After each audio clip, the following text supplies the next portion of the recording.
There's a real chance the change is happening in your body right now. The exhaustion by noon, the weight that came from nowhere, the joints that ache in new ways, the fog that makes you lose a word you've known for 50 years, aren't aging.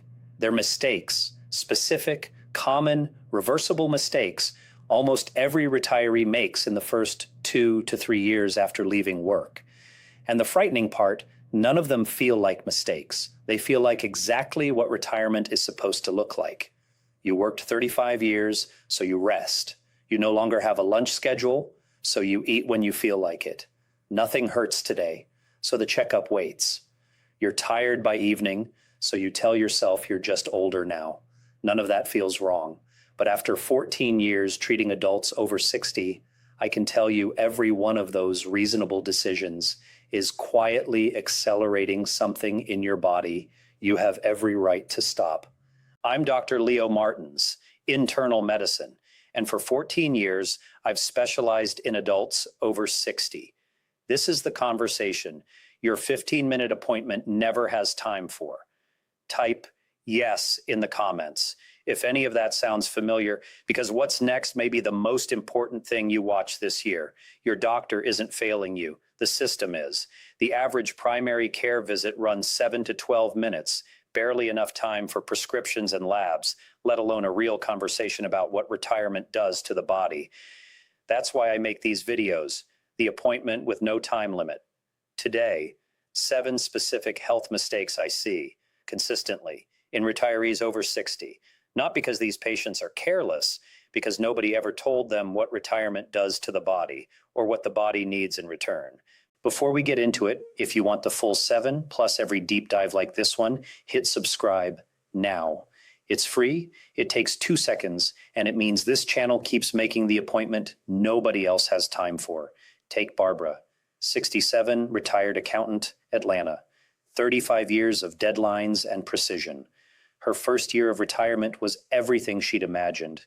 She slept in, traveled, finally exhaled. Then, in year 2, something shifted. Exhausted by noon. Aching joints. 11 pounds gained without changing her diet. She stopped meeting her friend Carol for their Tuesday lunch, not because she didn't want to, but because she felt too slow, too foggy, too unlike herself. She told herself this was just what 67 looked like. Then her daughter, a physical therapist, visited and said, "Mom, this isn't normal aging. This is fixable." Barbara applied 4 of the 7 things I'm about to share. 6 weeks later, she was back at Tuesday lunch. 3 months later, her daughter called me and said, "Dr. Leo, I have my mom back. There are thousands of Barbaras, maybe you're one." Before the 7 mistakes, here's what's actually happening inside the body when someone retires. Think of your working years as an engine running at high RPM for 35 years. Cortisol on a schedule, muscles moving, brain engaged, a circadian rhythm anchored by structure. Then retirement removes the schedule, and the engine doesn't simply rest. It recalibrates. And without intervention, that recalibration trends downward. Structured movement disappears, and muscle mass starts dropping faster. Sarcopenia, silent and painless. Cortisol rhythms shift without a morning deadline to anchor them. Dopamine, tied to daily tasks and accomplishment, drops. Social contact shrinks because work provided social infrastructure for free. And protein intake quietly falls because cooking for one feels less worth the effort. None of it announces itself, it accumulates. That person in the mirror didn't disappear. They made 7 understandable, reversible mistakes. Here they are. Number 7, the permission slip syndrome. This is the foundation that makes every other mistake worse. And almost nobody names it as a mistake because it feels so earned. When was the last time you moved your body with intention? Not to get somewhere, not because something needed doing, but because movement itself was the point. This is the permission slip syndrome. After 35 years on a schedule you didn't choose, you made a quiet promise. When I retire, I'll rest. I'll take it easy. That promise is beautiful. It's also expensive. Extended stillness isn't read by the body as rest. It's read as decline, a signal the body no longer needs its former capacity. so it starts reducing it. Muscle mass, already dropping 3 to 8% per decade after 60, falls faster with inactivity. Bone density and balance follow. None of it hurts until the groceries are too heavy or a 2-day recovery becomes 2 weeks. The false belief to release: rest is the reward of retirement. Rest without movement is risk, not reward. What to do? 30 minutes of intentional movement every single day. Walking with purpose, swimming, light resistance work, yoga, dancing in your living room. Consistency matters more than intensity. Start before you feel like it. The feeling follows the action, not the other way around. The most dangerous version of this mistake is waiting to feel motivated. A body that's been still for 6 months doesn't produce motivation, it produces inertia. Please talk to your doctor before starting any new routine, especially with cardiovascular or joint conditions. Mistake 6 has no symptoms, no pain, no alarm. It just quietly takes your muscle, your energy, and your immune resilience. The silent protein famine. When you worked, protein found its way into your day without effort. The desk lunch, the dinner made for the family. Retirement removes that pattern. Appetite genuinely decreases after 60, a real hormonal shift, not laziness. And when appetite drops, protein is usually the first thing to disappear because carbs are faster and easier to eat alone. Muscle is expensive to maintain and needs protein constantly. When intake falls below what the aging body needs, a threshold that's actually higher after 60, not lower, the body starts breaking down its own muscle to compensate. Strength drops, energy drops, immune function weakens because immune cells are built from protein too. James, 71, retired engineer, came in 14 months into retirement feeling like he'd aged 10 years in one. Flat energy, constant colds, weakening grip. His diet was cereal, a sandwich, pasta. Not bad food, just not enough protein. We brought his intake up, spread across 3 meals, and within 2 months, his energy had changed. Within 4, his grip strength had measurably recovered. The most dangerous mistake here is assuming a smaller appetite means a smaller need. It's the opposite. This body needs more protein than ever and is getting less than ever. Mistake 5. The doctor drift. This one frustrates me most because it happens to the most responsible, health-conscious retirees. At work, something outside your own motivation kept you connected to medicine. Enrollment deadlines, HR reminders, a physical tied to your benefits year. Retirement removes that structure entirely. Now the appointment only happens when something feels wrong, and the conditions that do the most damage after 60 rarely hurt until they're advanced. Meanwhile, blood pressure creeps and blood sugar drifts quietly in the space between appointments that never got scheduled. Patricia, 69, retired librarian, felt genuinely well and hadn't seen a doctor in 22 months. At a visit her son finally insisted on, we found her blood pressure elevated and her blood sugar past the diabetes threshold, silently for an estimated 18 months. The false belief here: I'll know when something's wrong. For the conditions that matter most after 60, you won't. Not until real damage is done. What to do? Schedule a comprehensive annual physical regardless of how you feel. Ask specifically for a metabolic panel, complete blood count, lipid panel, blood pressure trending, and any age-appropriate cancer screenings. Talk to your doctor about how often you personally should be seen based on your history and risk factors.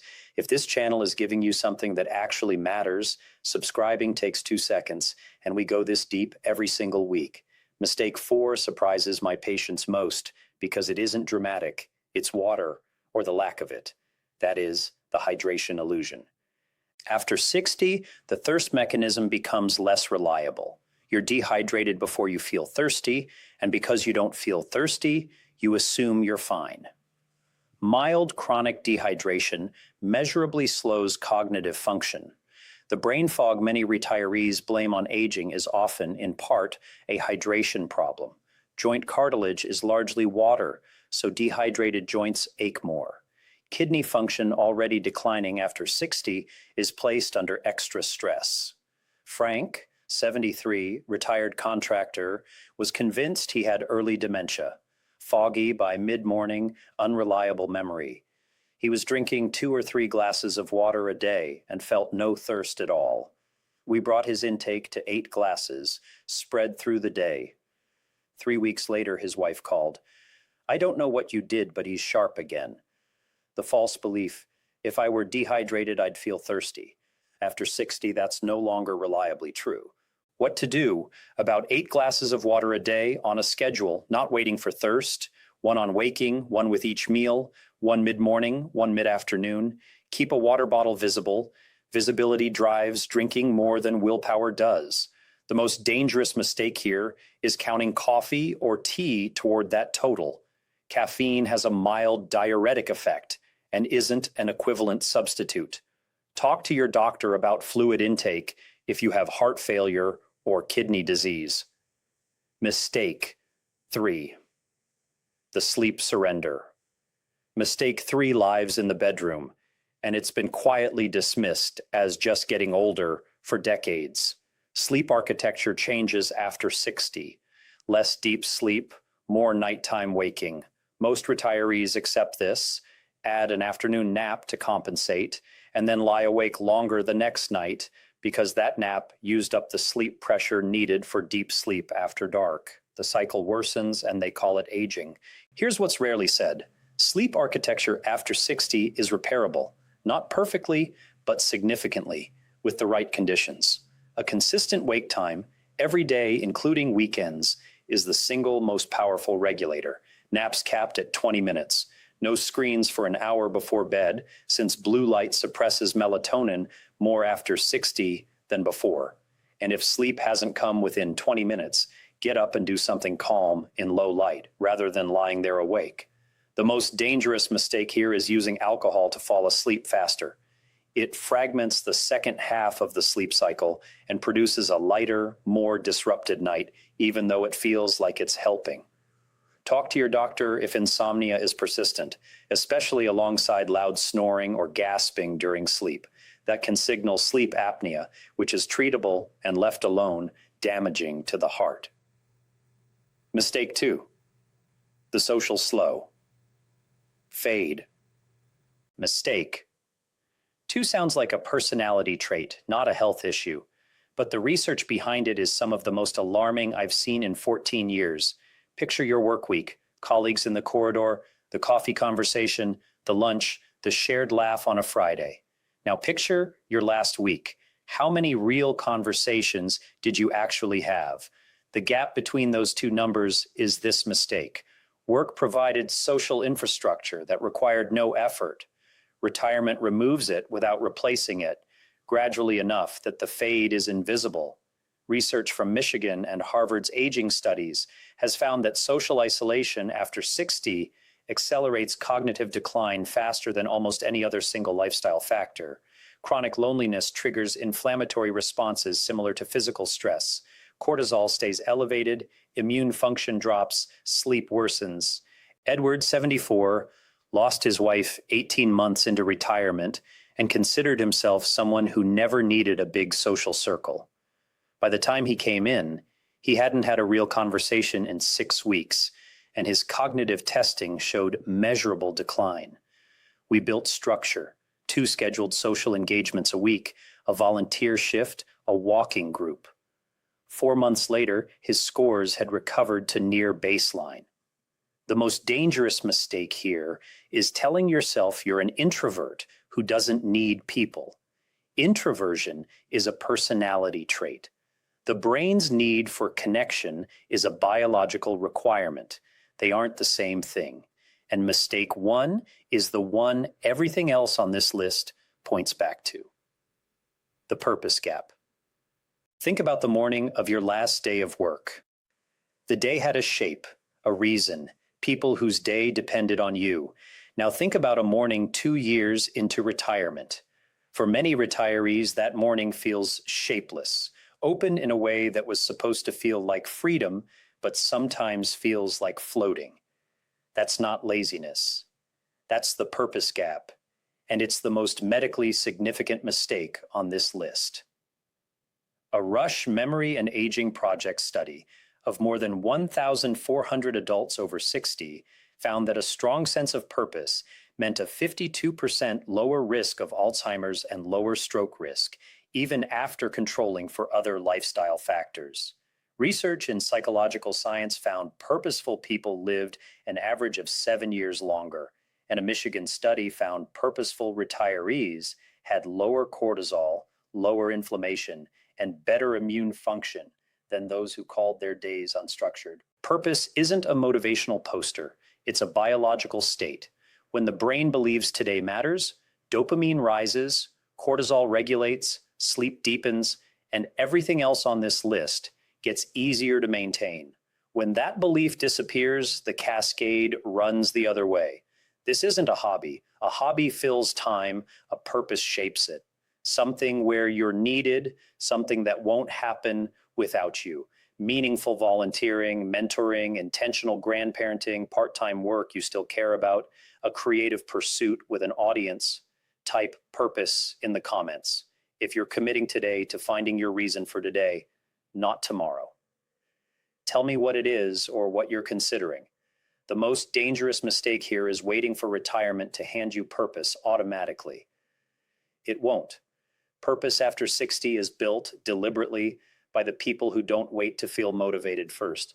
Talk to your doctor if you're experiencing persistent low mood or loss of interest. These can be signs of depression, which is common, treatable, and different from the purpose gap, even though the symptoms overlap. When you pressed play, there was a real chance you were somewhere on this list. The noon fatigue, the unexplained weight, the morning ache, the fog. I hope that feels different now. You haven't been lazy or aging badly. You've been following the path 35 years of working life set up for you after retirement quietly removed the structure that path depended on, without anyone explaining what to replace it with. That's not your failure. That's a gap in the conversation. Today, we filled it. 7 mistakes. The body doesn't read rest as recovery, it reads it as decline. The aging body needs more protein than ever and is getting less. The conditions that matter most after 60 produce no symptoms until they're advanced. You're likely mildly dehydrated right now. Sleep after 60 is repairable if the surrender isn't total. The brain needs real connection as a biological requirement, not a preference. And the purpose gap is the one that makes every other mistake easier or harder to fix. None of this needs a prescription or a reinvention. It needs the decision made today that the retirement you spent 35 years earning deserves a body and a brain that can show up for it. Barbara is back at Tuesday Lunch with Carol. Your version of that is closer than you think. Type yes below if you're starting with at least one of these this week, and tell me which mistake hit hardest. Your answer shapes the next video. Subscribe if you haven't already, and share this with every retiree you love. The people quietly drifting through the social slow fade or waiting for purpose to find them deserve to hear this too. Take care of yourself. You earned this retirement. Now let's make sure your body shows up for it.